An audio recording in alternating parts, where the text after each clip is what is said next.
You've seen the title, you know what we're doing. What is the hardest Pokemon to evolve in every Pokemon game? Because not everybody can be Weedle or Caterpie.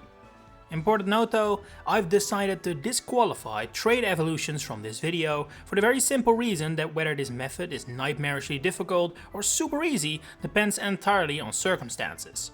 Do you have friends with the game? Do you have multiple copies and systems? Do you have a link cable, internet access, Nintendo Online, blah blah blah blah blah. The difficulty here lies in the situation, and that makes it impossible to judge. So they don't count. Which means that although they are probably the most difficult evolutions in the game, names like Kadabra, Machoke, Graveler and Haunter are not to be considered for the original Pokemon games Red, Blue and Yellow. And since these were the games that started it all, just evolving via levels in the occasional stone was already innovative enough, we can really only consider two options here. The first is very simple, Dragonair. No Pokemon in Red and Blue evolves at a higher level than Dragonair into Dragonite, level 55, so by that logic it's the hardest. However, well, I definitely think Dragonair is a candidate. The fact that Dragonair is a decently capable Pokemon might just make another option the winner. Because what about Magikarp? Recent times have kinda made us forget how annoying and grindy it was to turn your Magikarp into a Gyarados in the original games. With EXP candies, automatic party-wide XP share, experience for catching Pokemon and more, turning even a level 5 Magikarp into a Gyarados is really no problem at all nowadays. But back in the 90s, all those things did not exist, at least not at the point in the game where you'd likely want to train up a Magikarp. So now, you just have this weakling who can't fight, but has to fight in order to level up, meaning that really the only viable strategy was to put Magikarp in the front of the party and swap it out for something better. And while you did only need to do that for around 10 levels, so significantly less than Dragonair, it's definitely a lot more annoying and tedious than training up Dragonair is, to the point I think it's fair to consider it harder. But at least, the great number of kids that committed to doing this were generously rewarded for their efforts. While Gold, Silver and Crystal definitely didn't make leveling Pokemon up significantly easier than Red, Blue and Yellow, there is no way in hell another Pokemon that evolves solely through leveling up wins here. Starting in Gen 2, a whole bunch of new evolution methods, or maybe rather stipulations, were introduced, and it's almost always this category where we find the most ridiculous and difficult methods, to the point we once again have multiple candidates. Nowadays, evolving Tyrogue into Hitmontop takes an eye for detail, but it's pretty doable. Vitamins are super easy to get now, so making sure your Tyrogue has equal attack and defense is definitely not super difficult as long as you pay attention to it. While you could also already buy protein and iron in Gen 2, money as a resource was scarcer than it is now, as was the accessibility of Tyrogue, seeing as it wasn't available in the wild, so if you mess up or had a Tyrogue with the wrong base stats, you'd have to hatch an entire new egg. It was definitely a process that required dedication and was for sure more tricky than most Gen 1 Pokemon, but I wouldn't say it was the absolute hardest. That honor goes to turning your Eevee into Espeon and Umbreon. Happiness or friendship is another thing that has become significantly easier to gain over time, with berries and all kinds of NPCs raising it much faster than your actual journey does. But in Gen 2, most of that wasn't available. Berries didn't have that effect in Gen 2 yet. Grooming does exist to raise happiness through NPCs, but its effects are largely random and favored towards barely having any effect, and the list of things that boosts happiness is significantly shorter anyway. And so, raising friendship requires some serious effort in Gold, Silver and Crystal. That goes for all Pokemon that require it, but what of course pushes Espeon and Umbreon over the edge is their dependability on the time of day. It's not a major factor, it hardly makes the whole ordeal significantly more difficult, but it is an added layer that say Blissey or Crobat don't have. Next up, Ruby, Sapphire and Emerald, and we can keep things very short. The answer is Feebas. There is no other possible winner than Feebas into Milotic. And you have to remember that I'm not even considering getting a Feebas in the first place as part of the evolution method. Anyway, in order to get Milotic, you need to stuff your Feebas with Pokeblocks to make it more beautiful and raise its contest stat. Now, 20 years after the fact, there are plenty of guides that help you do this in maybe half an hour or so, but back in the day, when Ruby and Sapphire were new and fresh, those guides didn't exist. Sure, the internet would tell you how Feebas evolved, it wasn't a mystery, but there weren't really that many detailed guides on how to do it in as little time as possible. And considering that even these modern guides that rely on cornberries mention several times you'll need to save at certain points in order to reset for the best results, I don't think many people did it like this when the games were brand new. To this day, I would wager this is still the most difficult Pokemon evolution method to do by yourself, assuming you know how to do it. I would wager the vast majority of people who play the Gen 3 games have no clue how the contest system and Pokeblocks work. I know I never got to evolve my Feebas as a kid, and I doubt I'm alone in that. And you know who also never got to evolve Feebas? FireRed and LeafGreen players. Okay, so maybe this is cheating for two separate reasons I'll get into in a second, but FireRed and LeafGreen don't really have any standouts, and this situation is so unique I thought I had to highlight it. So, if you get Feebas in FireRed and LeafGreen, it cannot evolve in-game. Now, I will say that in order to get Feebas in this game, you need to trade it in the first place, but in order to then evolve it, you need to get it back to Ruby, Sapphire or Emerald and raise its beauty stat there, then trade it back. That technically doesn't make it a trade evolution, yet it does require trading, and trading with a different game at that.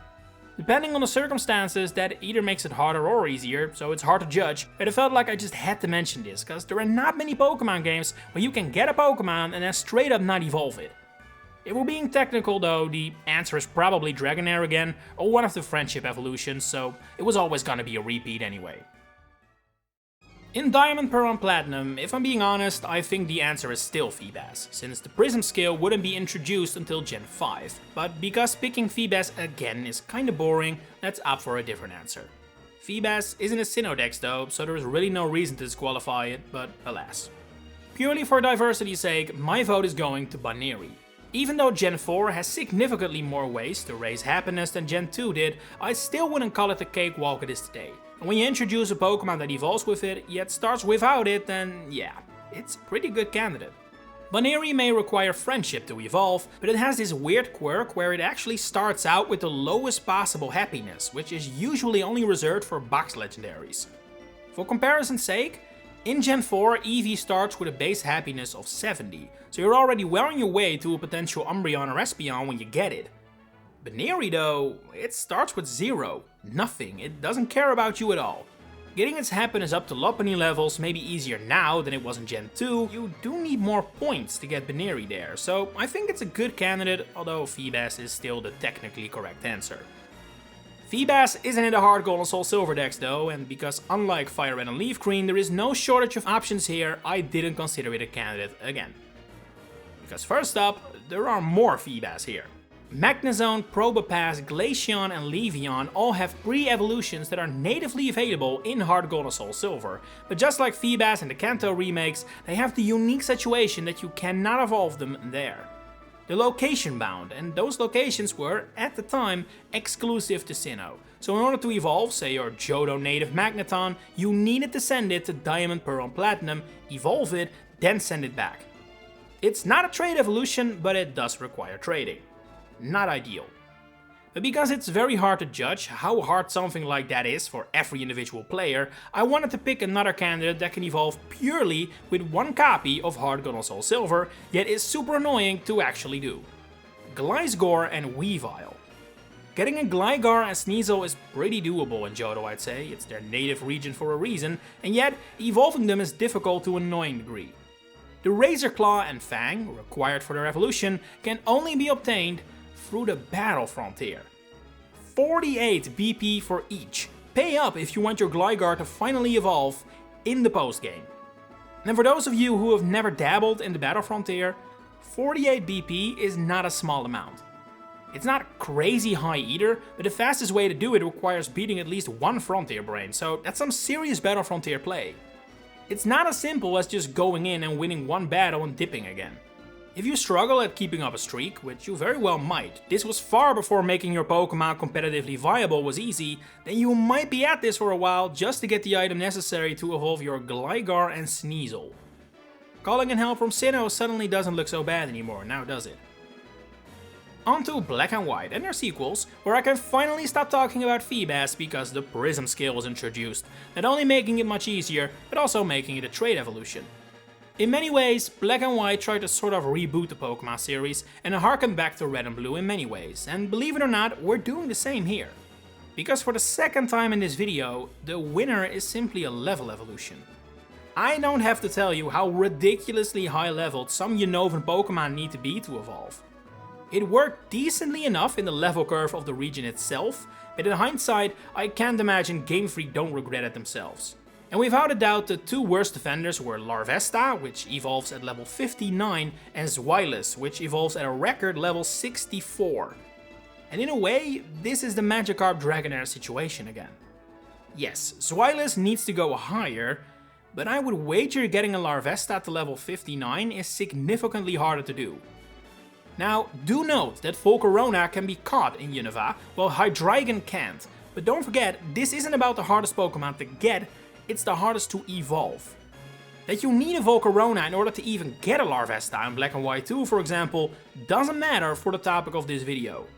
And if you'd ask me what Pokemon I'd rather use for 60 odd levels, I'm picking Zweilous over Larvesta every day of the week, no contest. Next are both X and Y and Omega Ruby and Alpha Sapphire, the entirety of Gen 6, because I think the answer is the same. Now, technically this is a trait evolution, but I think it counts because the reason it's hard is not because it's a trait evolution. Even if you had a Butler on standby to trade with you every living moment of your life, this Pokemon would still be the hardest to get via evolution in Gen 6. And the answer is Porygon Z. This is the only Pokemon in existence that evolves through items and trading twice. First as a Porygon with an upgrade, then as a Porygon 2 with a dubious disc. Most games make these quite easily available, but for some reason Gen 6 does not. Taking a note from HeartGold and SoulSilver's book, you need to buy them from the Battle Maison using BP. Both of them. That's not 48 BP like for Gliscor and Weavile, that's 64 BP. 32 BP twice. It's a little hard to directly compare the Battle Maison and the Battle Frontier when it comes to BP rates, but while largely comparable, I think if any of the two rewards you with less BP on average, it's probably the Battle Maison, so having to need an even higher amount just to get Porygon Z really stinks. Sun and Moon are up next, and interestingly enough, we have a winner that has won before, but for slightly different reasons this time. Gliscor had already claimed the win in the Johto remakes for its BP shenanigans, a title it had to share with Weavile, but in Sun and Moon, as well as their Ultra versions, it reigned supreme alone. The Razor Fang may not be hidden behind the battle facility this time around, but that doesn't mean it's easy to get at all. Bruxish has a 5% chance of holding it. Now, keep in mind, the biggest chance for a Bruxish to appear is 20% when fishing at a bubbling spot. So not only do you need a bubbling spot, you also need to be lucky that a Bruxish appears, and you need that 5% chance for Bruxish to hold the item in the first place. And if it doesn't, you need to fish all over again, preferably in a bubbling spot, otherwise you have to deal with the 1% encounter rate. Good luck. And for those curious, the Razor Claw for Weavile is held by members of the Komodo line, which are easier to find, and in Ultra Sun and Moon you can also find one in Tapu Village guaranteed. Other required evolution items can also be tricky to get for similar reasons, like the Metal Coat, but since that also requires a trade to work, I think Gliscor is a more fitting winner. We move on to the Switch next, starting with a brief entry for Let's Go. This is essentially just Red, Blue and Yellow again in terms of evolution methods, except now with easy EXP access, so Magikarp is definitely off the table. I'd say the winner here is probably Dragonair as a result. No Pokemon are hard to evolve here, Dragonair just factually needs the most EXP, therefore it wins. Starting in Sword and Shield, Game Freak started to introduce some evolution methods that can only be described as clinically insane. Yeah, we had to turn our device upside down for Inkay, but I think that's more cute crazy than it is dangerous crazy. Galarian Yamask though, purely from a how are you supposed to know this standpoint, this is the wildest evolution method of them all. In order to get Runerigus, you need to walk under this stone in the Dusty Bowl in the wild area when your Galarian Yamask has taken at least 49 HP of damage without feigning. Is this difficult to do? Not really. Is it difficult to figure out though? For sure. I genuinely don't know who or how this was discovered, but it's safe to say there is no way anyone would ever find this out without a guide. But once you know it, it's pretty doable. Galarian Farfetch'd? That's still a little tricky even if you know it. 3 critical hits in one battle is what you need for Surfetch'd, and while the League item does make this a lot easier by boosting its critical hit rate, it still remains decently challenging. You can't just pelt into a wild Pokemon, those will most likely not survive 3 critical hits. You need a trainer battle, so that already adds some layers to it. Then a game that absolutely hits you over the head with the XP candy, easy ways to raise happiness, and all other convenient ways to do previously difficult evolutions, I think Galarian Farfetch'd is probably a fair winner. Onto BDSP then, which removes really any past candidate from Diamond and Pearl. Feebas evolves with a Prism scale now, and raising happiness is super easy in the remake, so Baneri is also off the table. And I'm gonna be very honest, I genuinely can't think of a Pokemon that is actually difficult to evolve in these games. But I have to pick something, and that something is gonna be Glaceon. And of course, there is nothing difficult about training your Eevee around the Ice Rock on Route 217. The real challenge is not evolving your Eevee prior to that. Because happiness is so easily gained that getting an Umbreon or Espeon before you get to Snowbound City is pretty likely to happen. Not to mention that you can also get all other evolutions much easier, either via stones or the Moss Rock in the Eterna Forest. So yeah, it's a bit of a cop-out answer, but again, BDSP really doesn't have a viable winner. But that other Sinnoh-based game, or should I say Hisui-based game, definitely does. Legends Arceus introduces only a few new Pokemon, but nearly all of them have very unique evolution methods. Ursaluna and Kleavor require unique items you have to find. Overqwil and Weirdeer ask you to constantly fight with the same battle style, which is not really difficult, but definitely tedious. And then you have the king or queen of them all, Bascu Legion. In order to evolve your white-striped Basculin, you need to lose at least 294 HP due to recall damage without feigning. This is another one for the camp, how are you supposed to figure this out by yourself? But unlike Yamask, this one is also a little tricky to pull off, since you need to constantly harm yourself without going too far and allowing your opponent to kill you off. It adds an added layer of difficulty that Yamask didn't have, and it's enough to win Bascu Legion that covered the title. Scarlet and Violet continues with weird evolution methods, to the point we have 3 different candidates here, although I will say all 3 of these are difficult through tedium rather than challenge. The first is Primeape into Annihilate. Just like Weirdeer and Overqwil, you need to use Rage Fist 20 times, which is definitely annoying and not very intuitive. But the fact you can feint or heal in between does make it more tedious than difficult, and when it comes to tedium, the other 2 candidates have this ape beat. The second option is Goldengo, Gimmighoul. Collect 999 coins to evolve your Gimmighoul. On paper, this one easily sounds the most daunting. 999 is quite a lot, especially if you want, say, a second Goldengo. Because that's kinda the important point here. Throughout the Scarlet and Violet journey, I think you're quite likely to collect enough coins naturally just through exploring, so in that light, getting 1 is not that hard. Having to do it all again a second time though, that's where it gets really tedious and a lot less fun, with the exploration element removed. It's a good candidate, and I could fully understand if you pick it as your winner, but mine would be Rellor and Rapska, one of the few Pokemon in Scarlet and Violet that evolve through walking 1000 steps with the Let's Go feature. That may not sound super bad on paper. Just walk with your Pokemon, easily done just through playing the game. But to that I say, have you actually done it? Because Rellor is really slow, the slowest of all Pokemon that evolve this way, and is super prone to getting stuck behind everything in existence. It's super tedious, super annoying, and it's really hard to speed up this process, so you're just forced to endure it. So if we're talking one individual Pokemon, I think your first Rapska is worse than your first Goldengo. It's only when we get to your second Goldengo, when you've played the game in full, that I think that one might be worse. And for the first time in one of these videos of mine, we have Legends EA. Because this game only introduced new Megas, there are 0 new evolution methods here, and we instead need to look at past Pokemon.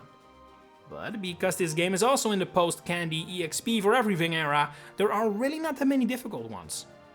So my vote goes to one of the few Pokemon, maybe even the only one, that requires something to evolve that you cannot control. And that Pokemon is Sliggoo. In order to get a Goodra, it needs to rain, and while past games had a handy weather schedule, or perhaps even places where it always rains, Legends EA doesn't have that. It's completely random whether it rains or not, so all you can do is sit on benches until your butt's sore and constantly reset. You might get it in your first attempt, maybe it will take you an hour. It's impossible to say, but compared to the rest of the options, I would confidently say this is the hardest to intentionally do. And with that, we have covered every game. Which Pokemon do you struggle to evolve? Share it in the comments below. If you enjoyed this video, please consider giving it a like and subscribe to the channel to stay updated on all my future Pokemon content coming up. For now, thanks for watching and enjoy the rest of your day.